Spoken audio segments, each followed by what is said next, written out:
بسم اللہ الرحمن الرحیم۔ ناظرین، آج کی اس ویڈیو میں میں آپ کو بغیر کچھ پڑھے جادو کا اثر ختم کرنے کا ایک بہت ہی مستند طریقہ بتاؤں گا۔ یہ طریقہ بہت ہی مؤثر اور پرتاثیر ہے۔ جادو کا اثر ختم کرنے کے لیے یہ طریقہ قرآن پاک کی بہت ہی مشہور تفسیر روح البیان میں درج ہے، جو کہ اللہ تعالیٰ کے ولی کامل علامہ حقی آفندی رحمۃ اللہ علیہ کی لکھی ہوئی ہے۔ تفسیر روح البیان میں علامہ حقی آفندی رحمۃ اللہ علیہ نے جادو کا اثر ختم کرنے کے لیے یہ طریقہ بتایا ہے۔ کوئی بھی شخص چاہے بالکل ان پڑھ ہی کیوں نہ ہو، وہ اس طریقے پر عمل کر کے خود پر سے جادو کے اثر کو ظاہر کر سکتا ہے، اور یہ عمل بہت ہی آسان ہے۔ ناظرین، جادو کی حقیقت سے انکار نہیں کیا جا سکتا۔ دنیا کے ہر معاشرے میں، ہر مذہب میں جادو کسی نہ کسی طریقے سے لازمی کیا جاتا ہے۔ آپ دیکھ لیں، مصر کی تہذیب میں جادو کتنا عام تھا، بہت ہی پرتاثیر بھی۔ ہندوستان میں قدیم جنتر منتر جادو کے لیے بہت مشہور ہیں۔ قدیم بابل کی تہذیب میں بھی جادو بہت عام تھا۔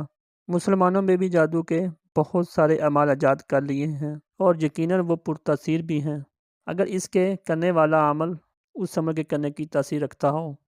مسلمانوں کے معاشرے میں بھی، مسلمانوں کے ہاں بھی عملیات پر مبنی کتابیں بے شمار ہیں، جس میں طرح طرح کے اعمال درج ہوتے ہیں، اچھے بھی برے بھی، محبت کے اعمال بھی ہوتے ہیں، اور لوگوں کو تباہ کرنے کے، برباد کرنے کے اعمال بھی درج ہوتے ہیں۔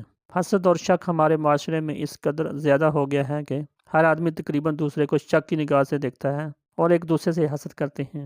حسد اور شک ہی کی بنا پر ایک دوسرے کو نقصان پہنچانے کے درپے ہو جاتے ہیں، اور عاملین کے سامنے اس شخص کو جس پر شک یا حسد ہو اپنا دشمن بیان کرنے لگتے ہیں، اور بہت زیادہ بڑھا چڑھا کر اس کے متعلق بتایا جاتا ہے، گویا کہ عمل کو یہ یقین دلانے کی کوشش بھرپور کی جاتی ہے کہ جس کے خلاف یہ عمل کروانے آیا ہوں وہ واقعی ہی میرا بہت سخت دشمن ہے۔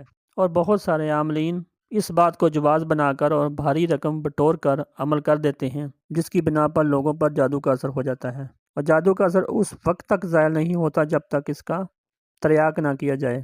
آج کا یہ عمل بہت ہی منفرد اس وجہ سے ہے کہ اس میں کچھ بھی پڑھنے کی ضرورت نہیں ہے، بہت ہی آسان عمل ہے، کوئی بھی شخص یہ عمل کر سکتا ہے۔ اللہ کے ولی کامل کا بیان کردہ عمل ہے۔ حضرت علامہ حقی آفندی رحمۃ اللہ علیہ، جن کی بہت ہی مشہور تفسیر روح البیان، اس کتاب میں تفسیر روح البیان میں یہ عمل درج ہے۔ آپ فرماتے ہیں کہ سرکنڈے یعنی کانے، ناظرین سرکنڈا بہت، جیسے پہلے مکانوں کے اوپر ڈالتے ہوتے تھے کانے وغیرہ، تو عام چیز ہے، کوئی مشکل چیز نہیں ہے۔ ان کو جمع کر کے ایک گٹھری بنا کر اس کے درمیان کلہاڑا رکھ کر آگ سلگا دو، یعنی کہ کانے جمع کر کے ان کی ایک گٹھری بنا لینی ہے، اور اس کے درمیان ایک کلہاڑا رکھ دینا ہے۔ ناظرین، کانوں کو آگ لگا دینی ہے، اور کلہاڑا اس کے اوپر رکھ دینا ہے۔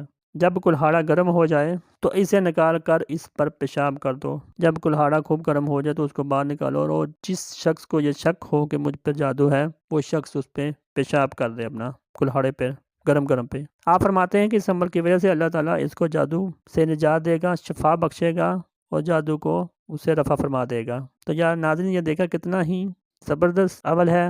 آپ دیکھتے ہیں کہ یہ کوئی ایسا عمل نہیں ہے کہ کوئی مثلا کوئی جو بناوٹی جیسے ہوتے ہیں آج کل لوگ، کہ کسی نے خود بنا لی۔ یہ اللہ کے ولی کامل کا بتایا ہوا ہے طریقہ، تو اس میں شک کی کوئی ضرورت نہیں ہے، شک کی کوئی گنجائش نہیں ہے، اور یقیناً اللہ کے ولی کامل نے، یہ حضرت علامہ حقی آفندی نے یہ طریقہ بتایا ہے تو بہت ہی مؤثر ہوگا۔ تو اب کوئی بھی شخص اس عمل سے افادہ حاصل کر سکتا ہے، فائدہ حاصل کر سکتا ہے، اور دوسروں بھی یہ طریقہ بتائیں تاکہ بہت ساروں کو یہ فائدہ ہو جائے۔